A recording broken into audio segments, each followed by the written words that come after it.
Eh bien, bonjour à toutes et à tous. Nous sommes aujourd'hui le 31 mai 2021. J'ai le plaisir de recevoir quelqu'un qui est pas très connu, mais qui commence à être quand même bien connu sur Internet, et notamment par une production, enfin il va nous en parler dans un instant, c'est Éric Ferrag. Ferrag, ça s'écrit V-E-R-H-A-E. G-H-E. G-H-E. Ouais, n'oubliez pas le deuxième H. Ah mince, j'allais oublier le deuxième H. Donc, Éric Ferrag, qui est français d'origine belge, ça, ce sont des choses qui arrivent. Il faut quand même préciser que tous les Français sont d'origine belge. Ah oui, ça c'est vrai que si on remonte... La France, oui. le Francie, si on remonte aux créé par les Francs qui viennent de Belgique. Qui viennent de ce qu'était, mais la Belgique n'existait pas, reconnaissez-le. Je pense qu'elle n'existe toujours pas, mais on fait croire le contraire. Éric Ferrag est quelqu'un qui a... je vais l'interroger. Il publie notamment quelque chose qui est vraiment très intéressant, qui s'appelle Le Courrier des stratèges. On va en parler. Et puis également, il fait des vidéos qui sont réellement vraiment intéressantes. C'est pour ça que je lui ai proposé de venir pour qu'il se fasse un petit peu connaître à un public un petit peu plus large. Et puis que vous-même, d'ailleurs, vous connaissiez aussi les productions qu'il fait. Merci d'être venu. C'est moi qui vous remercie de cette invitation, François. Alors, vous avez 52 ans. 52 ans. Oui. Vous êtes né à Liège. Exactement. Qui est la dernière ville francophone avant le monde germanique, faut-il le rappeler. Et les Liégeois sont souvent considérés comme assez francophones et francophiles, surtout. Oui, puisqu'ils connaissent mieux que les autres le monde germanique, probablement. Mais c'est vrai que Liège a une très vieille histoire d'alliance avec le roi de France. Alors vous savez que la principauté de Liège, jusqu'en 1792, n'avait jamais été rattachée à aucune puissance d'Europe. Elle a toujours été indépendante, même si les ducs de Bourgogne ont eu l'intention de l'annexer à plusieurs reprises. Et c'est vrai que les Liégeois se sont toujours considérés comme des alliés du roi de France, notamment pour défendre leur indépendance. Rappelons qu'en 1918, la ville de Liège a eu la Légion d'honneur pour sa résistance face à l'invasion allemande. Donc il y a des liens très anciens, très affectifs. Et chaque 15 août, je recommande aux spectateurs qui n'auront peut-être rien à faire cet été ou qui ne sauront pas où aller, notamment s'ils ne se sont pas fait vacciner et qu'ils ne peuvent pas passer par des aéroports, ils peuvent aller participer aux cérémonies du 15 août à Liège, de la République libre d'Outremeuse à Liège, qui commence toujours par un défilé napoléonien. C'est quelque chose que je trouve d'assez fascinant, c'est que dans le monde d'aujourd'hui, tout le monde connaît autour de soi des milliers de personnes qui sont allées à New York, qui sont allées à Djerba en vacances en Tunisie, ou qui sont allées à Bangkok, mais finalement, un voisin aussi proche que la Belgique, son histoire n'est pas si connue. Ce pays qui a été créé donc en 1830, qui a été créé par les Anglais. Enfin, je ne vais pas parler de la Belgique devant vous. Dites-nous en deux mots, rappelez en deux mots un petit peu comment a été créée la Belgique et pourquoi. Pourquoi, c'est ça qui est intéressant. Alors, je vais en dire trois mots parce que l'histoire militaire. Il faut d'abord rappeler, François, que l'une des premières propriétés du roi de France, d'Ancien Régime, était le comté de Flandre. Bien avant que Toulouse ne soit rattachée à la France, la Flandre faisait partie de la France. La Wallonie n'en a jamais fait partie. Contrairement à ce qu'on croit, les régions francophones n'ont jamais fait partie de la France. C'est les régions néerlandophones, flamandes, qui ont toujours fait partie de la couronne de France. Petit point qui mérite d'être rappelé. C'est vrai que la Belgique en tant que telle n'a jamais existé. D'ailleurs, il y a un tableau qui s'appelle « Ceci n'est pas un pays », de Magritte, de mémoire. Et ce qui est intéressant, c'est de voir que c'est en 1815, lorsque le Congrès de Vienne s'est réuni pour affaiblir la France et pour éliminer la menace française qui pesait notamment sur la Prusse, c'est à cette époque que les coalisés, les Anglais, les Russes, les Prussiens, ont décidé de créer un glacis sur des territoires français situés au nord de la France, pas toujours francophones, c'est le cas de la Flandre. Ils l'ont rattaché à la Hollande, et ces terres qui sont catholiques alors que la Hollande est protestante se sont révoltées en 1830 dans des conditions qui mériteront un jour d'être racontées sans doute, et pas par les vainqueurs. Et ces terres se sont révoltées et ont créé le royaume de Belgique, qui était une fiction, puisque entre la Wallonie et la Flandre, entre Liège et Bruxelles, il n'y a jamais eu d'unité politique. Donc c'est à cette occasion qu'on a essayé d'en forger une. Mais c'est vrai que moi qui ai grandi, je suis né en 68, j'ai toujours connu tous les 3 ou 4 ans des réformes constitutionnelles en Belgique pour essayer d'améliorer la cohabitation entre des gens qui n'avaient jamais vécu ensemble. Je me permets de le dire, puisque je sais que vous avez beaucoup d'adhérents ou de fans qui sont férus d'histoire. Il faut le redire, nous gérons aujourd'hui les suites de 1815. Nous payons encore aujourd'hui dans la structuration de l'Europe les décisions terribles qui ont été prises au Congrès de Vienne lorsque nous avions les deux genoux à terre. Et nous n'en sommes jamais sortis depuis. C'est, de mon point de vue, une explication beaucoup plus importante sur le déclin français auquel nous assistons. Nous y avons assisté au XXe siècle. Nous avons pu le voir en partie au XIXe siècle. Il a commencé parce que nous ne sommes jamais sortis de ce grand arbitrage qui a recomposé l'Europe à notre détriment en 1815. De Gaulle irait dans votre sens, puisqu'il disait qu'il datait le début du déclin de la France à la retraite de Russie. C'est factuellement vrai. Alors, vous êtes français. Alors, vous êtes devenu français. Comment ça vous êtes arrivé en France à quel âge? Ah non, alors, ça s'est pas passé comme ça, mais je donnais ces détails intimes, mais ils sont pittoresques, donc je trouve sympathique de les donner, même si ils ont un petit côté Zola. Donc moi, je suis né d'un père belge et d'une mère française, et à l'époque, lorsque deux nationaux différents, deux hétérogènes se mariaient, il fallait que l'un renonce à sa nationalité pour adopter celle de l'autre. Et donc, je trouve que ma mère a renoncé à être française et a eu des enfants français. Et j'ai eu un incident de parcours. Mon père s'est suicidé lorsque j'avais 2 ans et demi. Et quelques années après, ma mère a décidé de reprendre sa nationalité. Elle était veuve. Et ce faisant, elle nous a contaminés avec sa francité. Mais je suis français de sang, même si je ne l'ai été qu'à 7 ans. Mais je l'ai toujours vécu, si vous voulez, avec le sentiment d'une grande admiration. Alors, quand j'étais petit, vous êtes trop jeune, François, vous n'avez pas connu cette époque, mais à une époque, il y avait des Liliane et Fred Funken qui faisaient qui recensaient les uniformes des armées, notamment des armées napoléoniennes. Et j'étais enfant capable de reconnaître n'importe quel régiment de la Grande Armée. Ah oui. Et je n'étais pas encore français à l'époque, mais c'est pour tout dire que la France a toujours été pour moi un grand pays de cœur. J'y suis arrivé en 1986 comme étudiant. J'ai passé mon bac en Belgique, enfin c'était pas un bac d'ailleurs, mais après l'équivalent du bac, l'équivalent belge du bac, je suis venu faire mes études en France, au lycée Henri IV, ce qui était un miracle. Et j'ai découvert la vie quotidienne à Paris, qui était mon côté rastignac de l'époque. C'était une ville, en 1986, totalement fabuleuse. Ça a très peu de choses à voir avec ce que nous connaissons aujourd'hui. Je le constatais encore ce week-end, en discutant avec ma femme, en me disant, mais quand je suis arrivé à Paris en 1986, la vie était facile.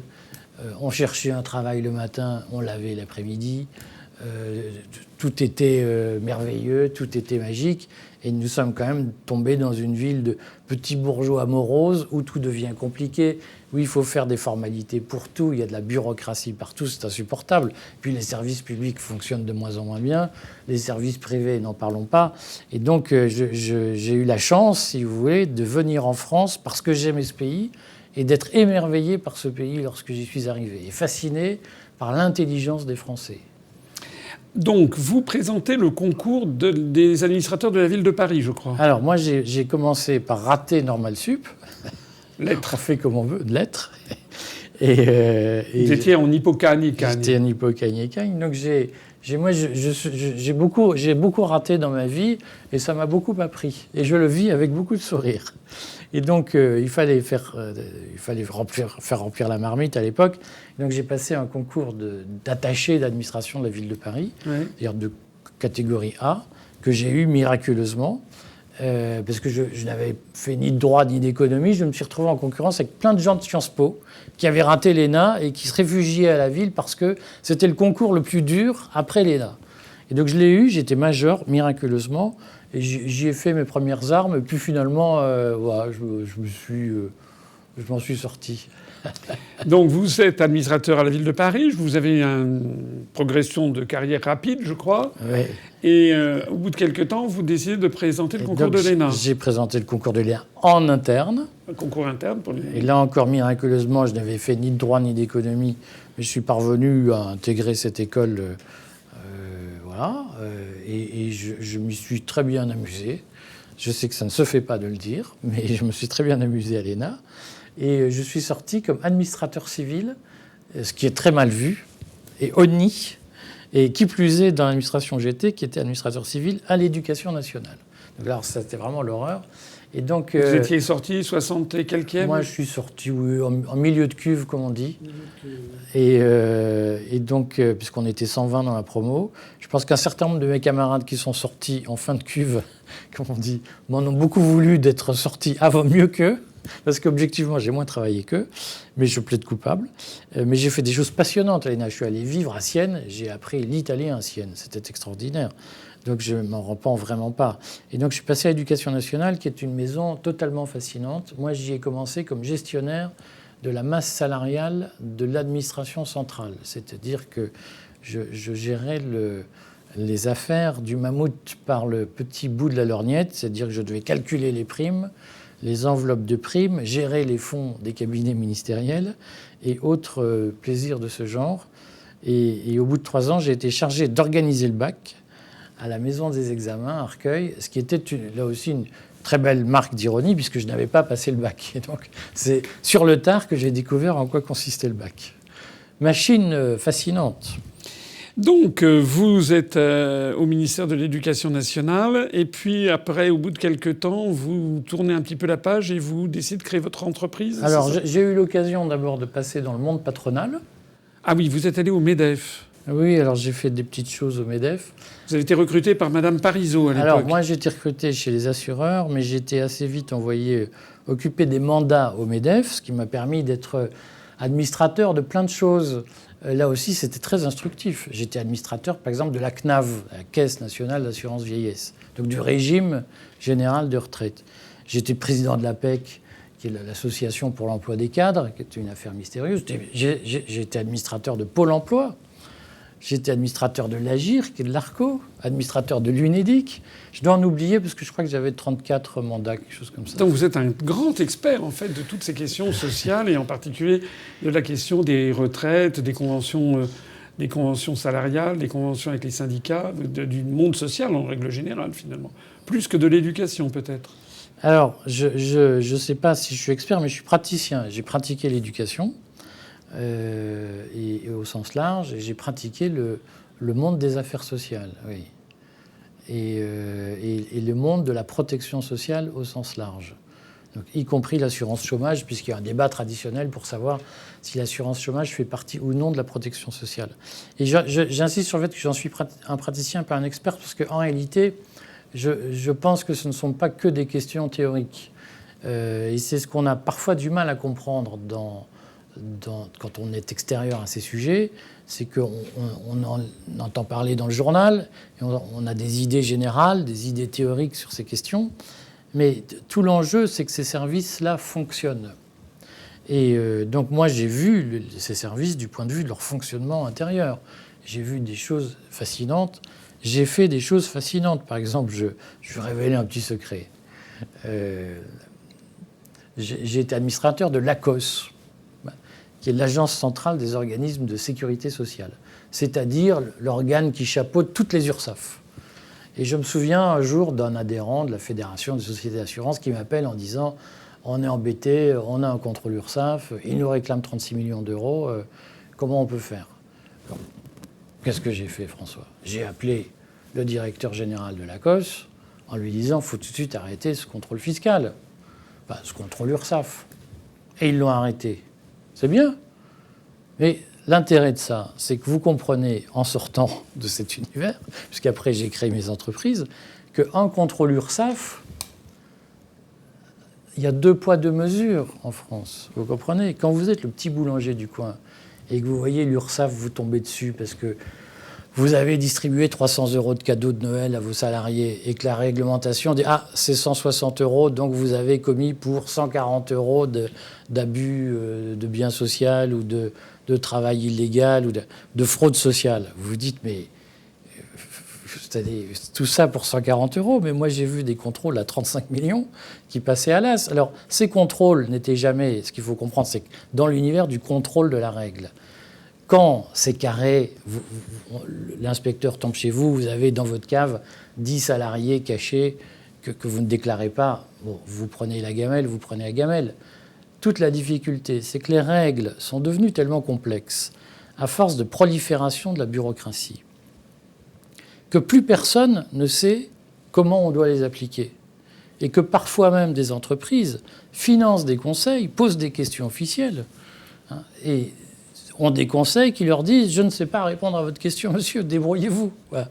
Et que vous êtes d'une façon ou d'une autre, et c'est le problème du travail indépendant en France, vous êtes d'une façon ou d'une autre entre les mains d'une administration qui, par le manque d'intelligibilité de la règle, vous vous souvenez, ce grand principe de droit constitutionnel qui est que la règle, la loi doit être intelligible, comme ce principe n'est absolument pas respecté dans la vie concrète, un chef d'entreprise qui doit prendre des responsabilités le fait très souvent à l'aveugle, et il sait que ce faisant, il s'expose à la possibilité d'une mesure de rétorsion administrative. Et c'est, je pense aujourd'hui, ce qui pose problème dans notre fonctionnement collectif, c'est le manque de sécurité juridique. L'insécurité juridique. Et c'est, vous prenez une responsabilité de créer une entreprise, de créer des emplois, et vous êtes susceptible de voir un inspecteur qui vient 2 ans plus tard vous dire « Vous n'auriez pas dû faire comme ça, vous nous devez autant. Ah ben voilà, monsieur, tant pis pour vous, c'est votre problème. » C'est cette insécurité-là qui, aujourd'hui, crée une rupture entre le service public et les citoyens au sens large. Et je crois qu'on minore trop la gravité de cette rupture. Oui, ce sont des propos que j'entends à l'UPR. Nous avons énormément d'adhérents dans tous les milieux, y compris des artisans, des commerçants, des petits commerçants, etc., qui se font les porte-paroles de ce que vous dites, c'est-à-dire le sentiment d'avoir affaire à une administration bête et méchante qui d'un seul coup leur tombe dessus. On ne sait jamais ce qu'il faut faire. On a l'impression qu'ils sont systématiquement dans le rôle du coupable. Et vous auriez des idées à qu'est-ce qu'il faut faire? Parce que ce diagnostic-là, c'est un diagnostic qui a été fait sous Chirac, qui a été fait par Sarkozy, même Hollande. Macron, il a quasiment été élu pour ça. On nous a expliqué ça, c'était le monde d'avant, on allait tout simplifier. Comment ça se fait que ça soit toujours ce problème récurrent? Alors, je veux dire, pour moi, ça se fait parce qu'on ne fait que, je vais utiliser des mots pédants, on ne fait que des réformes paramétriques. C'est-à-dire qu'on se dit, on va changer un petit texte, ceci, un petit bout de cela, etc., sans revoir toute l'architecture générale. On ne fait pas, je vais faire de la provocation amicale, on ne fait pas de Great Reset français, c'est-à-dire qu'on ne décide pas de remettre à zéro une grande partie de notre législation. Et moi, on fait le choix de ne pas faire de réforme radicale. Moi, je suis partisan, je le paye, j'en paye le prix par l'obscurité de mes propos, en tout cas de ma condition. Personne ne s'intéresse à moi, parce que je sais pourquoi. Parce que moi, je défends des réformes radicales, non pas révolutionnaires, mais radicales. Moi, je suis partisan d'autres choix pour notre système. Je pense que ce dont nous souffrons aujourd'hui, c'est d'une certaine conception de l'impôt. Je ne vais pas rentrer dans les détails techniques. Je suis contre la doctrine de l'incitation fiscale. C'est-à-dire, je crois que tout le monde doit payer l'impôt qu'il doit payer, et on doit arrêter de dire on fait un impôt, mais on enlève un truc pour inciter au recrutement de tel bidule. Je le traduis autrement. Je suis pour qu'on supprime toutes les aides aux entreprises. Tous ces systèmes de CICE, de machin, de bidule, de 1,6 qui d'ailleurs, le CICE ne bénéficie qu'à certaines grandes entreprises, en fait. Dont la Poste, beaucoup d'entreprises publiques. Je suis pour qu'on supprime les dégressivités de cotisation à 1,6 SMIC. Je suis pour qu'on supprime tous ces dispositifs et qu'on fasse payer aux gens le juste prix. Bon. Et c'est la meilleure façon de rendre les entreprises indépendantes. On fait des règles claires, carrées, simples, et on arrête d'expliquer que comme la règle est trop dure, pour tel ou tel, on va faciliter, on va faire une incitation. L'impôt, il est inventé pour financer le service public. Pour être carré, moi, François, je suis pour un État fort sur ses missions régaliennes. Et je pense qu'il est inadmissible que l'État plie le genou sur ses missions régaliennes. En revanche, je pense que l'État doit faire son métier d'État et ne pas s'occuper de tout. Et que la meilleure façon qu'il arrête de s'occuper de tout, c'est que les gens payent les impôts qu'ils doivent. Et si c'est trop, ils partiront. Et quand on constatera, quand les gouvernements constateront que les politiques fiscales qui sont menées sont insoutenables pour la prospérité du pays, on sera obligé de les mettre par terre et de les reconstruire, non pas autour de l'idée fantasmatique que l'État est fait pour faire de la croissance. Ce n'est pas le rôle de l'État. L'État, il est fait pour dispenser des services publics et il doit les financer en levant des impôts. Et je crois qu'il faut arrêter de faire des choses compliquées en disant « oui, mais en plus, on va faire de la redistribution des richesses et en plus, on va faire de la croissance ». Ce n'est pas le rôle de l'État de redistribuer les richesses ni de faire de la croissance. Le rôle de l'État, c'est de garantir une armée, une justice indépendante, une police forte, respectée, une diplomatie, lever des impôts pour faire tout ça. Le reste, je pense que ça ne fait pas partie des missions de l'État. Donc vous êtes d'essence libérale. Moi, je suis libertarien. Libertarien. Libertarien, ce qui ne vous empêche pas néanmoins de critiquer, enfin néanmoins ça peut aller de pair, de critiquer beaucoup l'action de l'État en ce moment, notamment sur la pandémie. Mais avant de parler de ça, un petit mot pour clôturer quand même votre parcours. Maintenant, vous êtes un peu mis à votre compte quand même. Vous n'êtes oui, plus, moi j'ai une entreprise. Vous n'êtes plus fonctionnaire. Alors moi, je suis resté en disponibilité. L'État prend chaque fois bien soin de me maintenir en disponibilité sans que je ne demande rien, mais ça me va très bien. Mais je ne compte pas rentrer dans les effectifs du service public. Ça fait 10 ans que je vis de mes propres moyens, si j'ose dire, comme entrepreneur, que je ne demande rien à personne. J'ai une entreprise qui s'appelle Tripalio, qui fonctionne très bien, je m'en félicite, qui est une legal tech, comme on dit, donc elle travaille sur le net.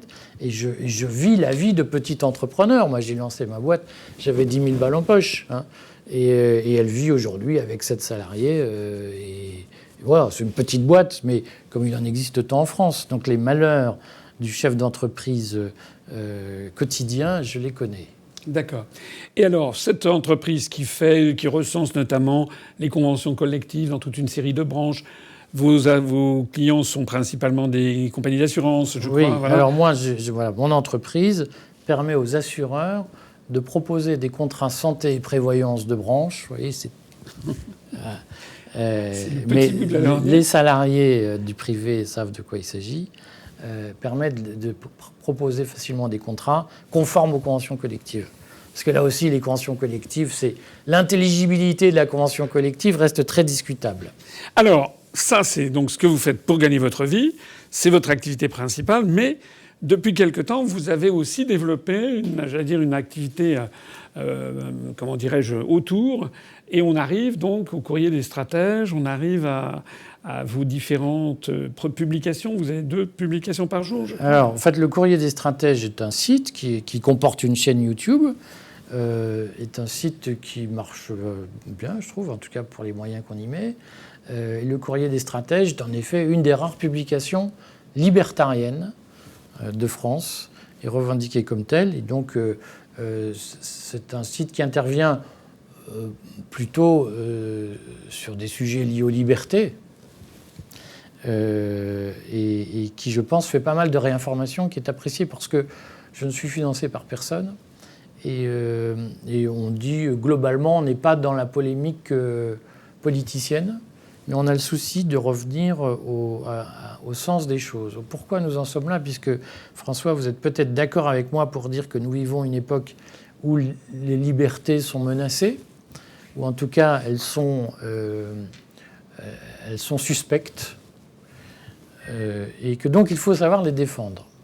Et je pense que les citoyens ont intérêt aujourd'hui à défendre leur liberté, non seulement face à ce que j'appelle la caste en France, c'est-à-dire un groupe de gens qui considèrent que le pouvoir doit leur appartenir de droit parce qu'ils vont en faire un usage plus éclairé que nous, mais face aussi au fameux Great Reset, auquel j'ai consacré un livre, qui est probablement aujourd'hui le projet coordonné pensée, formalisée par les grandes élites mondialisées qui considèrent que la pandémie est l'occasion d'accélérer un certain nombre de changements, la fameuse révolution numérique dont parlait Klaus Schwab dans les années 2010. Je pense qu'il y a aujourd'hui, dans les élites mondialisées, cette idée assumée que la pandémie doit être utilisée pour accélérer des processus qui étaient un peu trop lents, des processus de changement, de modification de nos sociétés sur le fond. Donc je fais pas mal d'informations sur ce sujet dans le Courrier des stratèges, avec quelques informations parfois sur comment défendre son patrimoine face à l'effondrement qui nous menace. Et tous ceux qui veulent se renseigner sur le sujet peuvent venir nous lire. Oui, alors j'ai vu que vous faites des vidéos sur ces questions justement de Great Reset, le livre de Klaus Schwab. Vous avez fait très très récemment une vidéo que j'ai trouvée vraiment intéressante où vous parlez d'une certaine Julie Gerberding qui dit à la fois le vaccin c'est un miracle. Elle se prévaut de la science, mais elle dit le vaccin est un miracle. Donc déjà, c'est son premier mot, c'est un miracle. On ne sait pas si on est à la grotte de Lourdes ou bien si on est face à un prix Nobel de médecine. Et donc des gens qui à la fois se prétendent des sauveurs de l'humanité comme si c'était une structure totalement désintéressée, mais il se trouve que ce sont aussi les producteurs de vaccins, et il se trouve que on a vu le nombre de grandes fortunes en la matière exploser avec la pandémie. Alors comment est-ce que vous voyez ce qui se passe en ce moment et quels sont les messages, je les connais, mais pour le grand public, un petit peu, comment vous pensez qu'on devrait tous réagir à la fois face au vaccin, face à la pandémie, face au pass sanitaire et plus généralement face à l'évolution de la société vers une numérisation de plus en plus accélérée? Alors, je vais essayer de synthétiser, mais ça mériterait de longs développements, mais j'ai la conviction... je vais synthétiser à outrance. Donc on modérera après ou un autre jour si vous le souhaitez. Mais je pense qu'il y a aujourd'hui un basculement de société, ou en tout cas il y a une dialectique entre plusieurs séries historiques, comme disait Cournot. Et c'est l'histoire qui veut ça. L'histoire humaine, elle est faite d'une dialectique entre des forces, donc d'une opposition permanente entre des forces contraires, avec des intensités différentes selon les époques. Mais je pense que nous vivons une grande intensité de conflit entre deux visions du monde. Il y a, de mon point de vue, la vision du monde héritée des États-nations, pour aller vite, et qui aujourd'hui peut se revendiquer de ce que Friedrich von Hayek, grand penseur libertarien, appelait l'ordre spontané. Dire que pour Hayek, comme pour d'ailleurs d'autres, comme Karl Popper aussi, pour tous ces penseurs de l'après-guerre, de l'immédiate après-guerre, ils avaient tous la conviction qu'il y avait un ordre spontané dans les sociétés, que les totalitarismes essayaient de briser ou essayaient de menotter pour les mettre au service d'un ordre vertical, d'un ordre venu d'en haut. Je pense qu'aujourd'hui, les États-nations, alors qu'en jusqu'en 1945, les États-nations ont été l'expression des totalitarismes, du communisme, du fascisme, etc. Aujourd'hui, les États-nations sont les expressions de la liberté des peuples. Et que si vous interrogez un Français ordinaire, s'il vous dit « mais la règle qui vient de France est-elle plus libre ou moins libre, plus libérale ou moins libérale que celle qui vient de Bruxelles ?» il vous dira « ah ben non, mais il faut une règle française, parce qu'en France, on est plus libre que sous la bureaucratie européenne. » Et donc aujourd'hui, les États-nations expriment notre liberté, expriment notre identité. C'est ce que nous sommes depuis toujours et qui fait que nous avons l'habitude de fonctionner ensemble, parfois avec des hauts et des bas, mais qui fait que nous disons « je suis français », c'est l'État-nation qui l'exprime. Et aujourd'hui, il y a bien une logique chez un certain nombre de ce que j'appelle le tech-capitalisme, notamment, chez un certain nombre de grands possesseurs des moyens de production, comme on disait chez Marx, il y a bien l'idée que l'avenir est dans les marchés mondiaux et que les États-nations sont des empêcheurs de tourner en rond dans ces structurations de marché. Et que donc, si on veut assurer l'économie de demain, l'économie mondiale de demain, il faut se débarrasser des États-nations. Et que la grande stratégie de contournement des États-nations aujourd'hui, c'est la construction de grands ensembles multilatéraux, c'est-à-dire des ensembles d'États, ce que Klaus Schwab appelle les ensembles régionaux. L'Union européenne en est le meilleur exemple, la caricature, le parangon. Et aujourd'hui, on a, si vous voulez, cette confrontation profonde, et on ne peut pas y échapper. Quoi qu'on fasse, on ne peut pas y échapper. Entre l'idée qu'il faut un monde bâti sur des ensembles multilatéraux gouvernés par une élite globale, qui aura une vision globale des choses, et un monde fait d'États-nations où ce sont les Gaulois réfractaires qui ont le dernier mot. Alors, moi, on me donnerait la garantie que les élites mondiales sont des gens géniaux, humanistes, éclairés, qui nous emmènent vers le bonheur.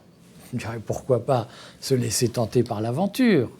Ah, mais ce qu'on voit, c'est que ces élites globales sont fondamentalement, et c'est les cas de Julie Gerberding, qui publie un article sur le site du World Economic Forum, donc du Forum de Davos, sur la vaccination, ce sont des gens qui considèrent que le bonheur de l'humanité qu'ils nous promettent, c'est d'abord les profits qu'ils vont faire, les marchés qu'ils vont dégager, et cette espèce d'ambiance bisounours, si vous voulez, où ils vont s'occuper de régler nos problèmes pour nous rendre heureux. Moi, je fais partie de cette vieille génération de Français, même venus de l'étranger, mais en réalité, on ne sait pas qui est venu de l'autre. Mais, comme je le disais en boutade pour commencer, mais c'était pas tant une boutade que ça. Mais je fais partie de cette vieille génération qui croit que le bonheur ne vient pas d'en haut. Moi, on m'a appris aide-toi et le ciel t'aidera. Et fondamentalement, je crois que le bonheur, c'est une affaire de responsabilité individuelle et pas de don de l'État ou de don de la société ou de je ne sais quelle association caritative. Et je crois que nous avons ce conflit aujourd'hui dans nos sociétés entre une élite mondialisée qui se pense d'avant-garde et capable de faire notre bonheur et la défense de ce que nous sommes. Et finalement, l'homme français, l'homme européen, il a quand même fait de belles choses. Il y a des écoles, des hôpitaux. On peut être fier de ce que l'Europe est et a prodigué dans le monde.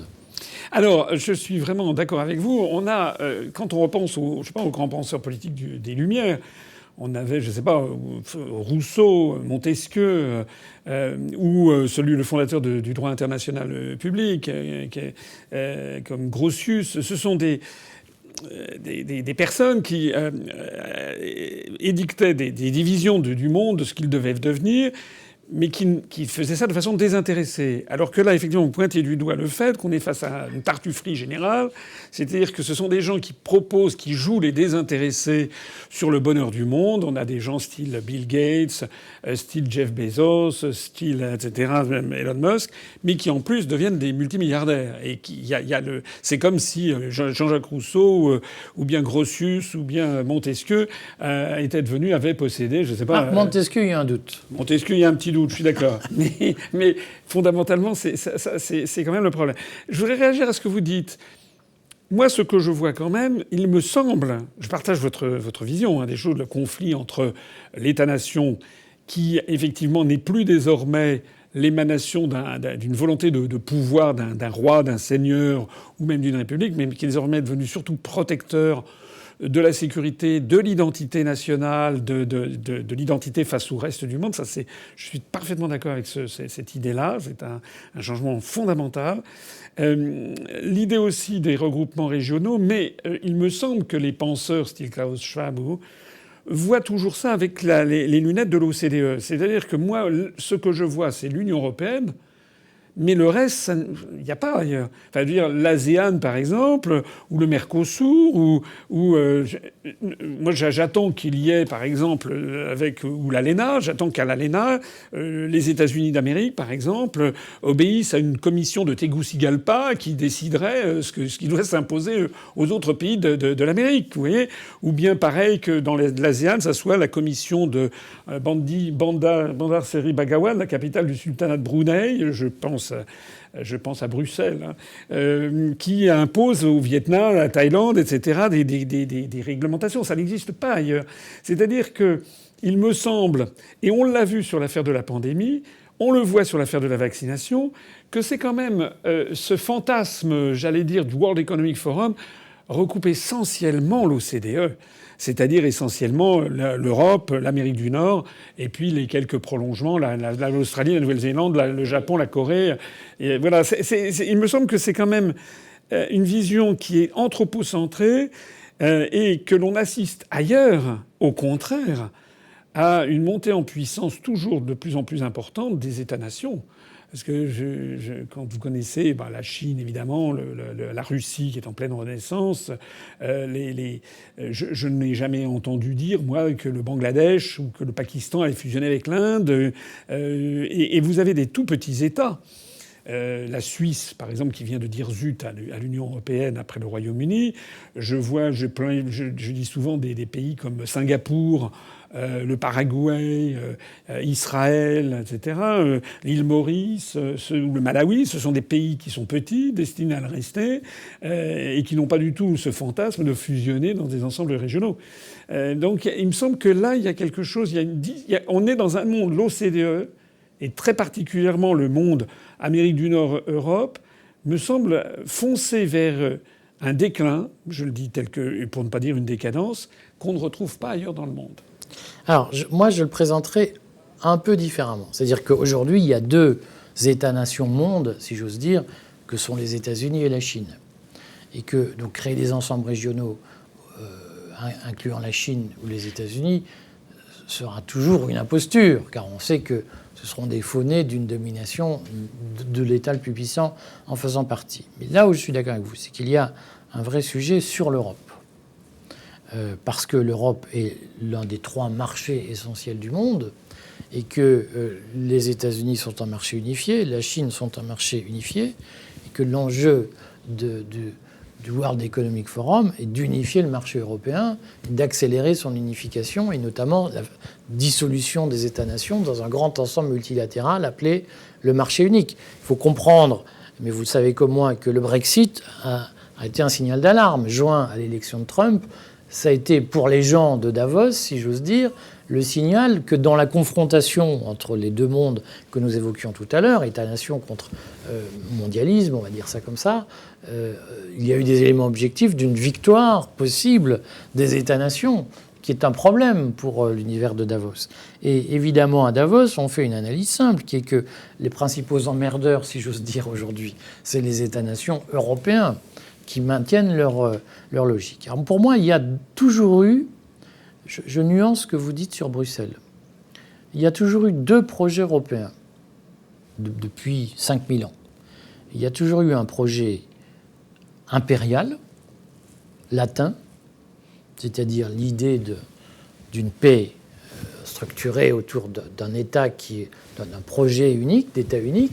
Il y a toujours eu un projet prussien de glacis, qui est un projet commercial. Le projet impérial est un projet d'union politique. Le projet prussien est un projet d'union économique. Et historiquement, le projet prussien a toujours eu pour capitale Bruxelles. Bruxelles était la capitale de l'empire de Charles Quint, face à la France. Et si vous voulez, on voit bien que le Forum économique mondial se dit que l'Allemagne n'en fait pas assez en termes d'occupation des esprits par la doctrine européenne. Et que donc il faudrait quand même insuffler un peu de génie, un peu d'envie, un peu de désir. Et je pense qu'une des grandes explications de la volonté de puissance du Forum économique mondial aujourd'hui, c'est de remplir le vide idéologique laissé par l'Allemagne dans la construction européenne. Un mot pour conclure. Il faudra qu'on se revoie parce qu'il y a des choses quand même tout à fait intéressantes. Moi, je note que, enfin, vous connaissez bien sûr mes positions. Je pense que l'idée de Davos, qui est une idée d'unification planétaire, on l'a déjà connue. L'empire de Charles Quint, les empires mondiaux sur lesquels le soleil ne se couchait jamais. C'est une espèce de la volonté de la chrétienté universelle. C'était ce genre de choses. D'abord, ça n'a pas marché. Et ça se heurte fondamentalement à un principe de l'univers qui est le principe de l'entropie croissante, je crois, et de la complexification croissante des organisations. Moi, quand je regarde, je veux bien qu'on me dise on va vers des États géants. Moi, je regarde le nombre des États-nations. À la charte de San Francisco, à la création de l'ONU en 1945, il y avait 48 États-nations, on en est à 195. Et chaque décennie apporte son nouveau lot d'États-nations. On a eu toutes les décolonisations, mais encore maintenant, on continue, ça continue. Et il n'est pas exclu que l'avenir de l'Union européenne, ça ne soit pas non du tout l'unification, mais comme l'URSS, ça soit en fait la désintégration. Moi, je suis très inquiet personnellement sur l'avenir des euro-régions, qui pourrait être la marque du début de la désintégration des États-nations. On va conclure, je disais, sur donc la vaccination, le pass sanitaire. On n'en aura pas parlé. Alors, pas beaucoup. Mais on peut renvoyer à votre. On peut venir. Vous pouvez venir voir. En un mot, qu'est-ce que vous conseillez alors? Est-ce que vous dites comme moi non au pass sanitaire? Ah non, mais le pass sanitaire est une imposture. Il faut le refuser. Parce que si vous voulez, soit on est en état d'urgence qui justifie des restrictions liberté, soit on n'est plus en état d'urgence. On doit revenir au monde libre habituel. Expliquer qu'on va sortir de l'état d'urgence tout en maintenant des restrictions liberté, totalement inadmissible. C'est un mauvais procédé qui est fait à nos bonnes vieilles libertés. Et évidemment qu'il est impossible de l'accepter. On parle du pass sanitaire, mais parlons aussi de ces cahiers de rappel avec QR code dans les restaurants qui permettront de suivre qui vous voyez, à quelle heure et ce que vous mangez. Enfin, tout ça est inadmissible. Donc, bien entendu qu'il faut combattre farouchement, avec la plus grande des énergies, ces mesures de traçage des populations auxquelles on essaye de nous habituer, qui sont une violation du principe même de la démocratie. Et vous trouvez que les Français réagissent bien ou sont apathiques? Moi, j'aime bien ce que font les Français, c'est-à-dire que globalement, ils disent oui, oui en face, et ils en font qu'à leur tête par derrière. Et je sais que c'est insatisfaisant pour ceux qui aiment et moi qui viens d'un monde germanique, on préfère les choses carrées, mais je trouve ce qui est très sympa dans ce pays, ceux qui sont oui, bien sûr, on le fera, bien entendu. Et puis moi, je suis allé au restaurant 3 ou 4 fois depuis qu'on a déconfiné. Je n'ai pas vu une seule fois un cahier de rappel apparaître. Et à l'époque où on en avait mis, je n'ai jamais rempli et personne ne m'a jamais fait suer pour le remplir. Et je pense que c'est ce qui se passera. Les Français sont habitués maintenant à dire à leurs élites, mais bien sûr, monsieur, pour éviter l'amende, on le fera. Et puis, ils n'en feront rien du tout. Et l'État va constater qu'il est impuissant à faire respecter les règles qu'il édicte. Et fin de l'histoire. Espérons que vous aurez raison. Ça me fait penser, on conclura là-dessus, vous connaissez cette blague que disait Churchill. En Angleterre, tout est autorisé sauf ce qui est interdit. En Allemagne, tout est interdit sauf ce qui est autorisé. En France, tout est autorisé, même ce qui est interdit. Et en URSS, en Russie, tout est interdit, même ce qui est autorisé. Voilà, merci Éric Ferragueux. C'était très bien vu. C'est moi qui vous remercie. On essaie de se revoir. Je rappelle, Éric Ferragueux, qui a fait des ouvrages, un ouvrage sur le Grand Reset. The Great Reset aux éditions Culture et Racines. Voilà, Culture et Racines, ça apparaît sur l'écran. Et puis vous pouvez aussi aller vous abonner sur le Courrier des Stratèges, c'est intéressant. On n'est pas toujours d'accord sur tout, hein. Il a un côté très libertarien, notamment en matière économique, qui n'est pas exactement ce que je dis. Mais UPR, c'est aussi, notre chaîne de télévision, c'est aussi un endroit où on peut débattre avec des gens avec qui on n'est pas toujours d'accord, mais où on voit des convergences. Il y a beaucoup de convergences avec Éric Ferragueux. L'autre jour, j'étais avec Marc Toiti, ou encore avant avec Henri Guénaud, et à chaque fois, on découvre qu'il y a quand même, entre gens de bonne composition, on peut s'entendre. Merci beaucoup et à bientôt. Merci Éric. Merci.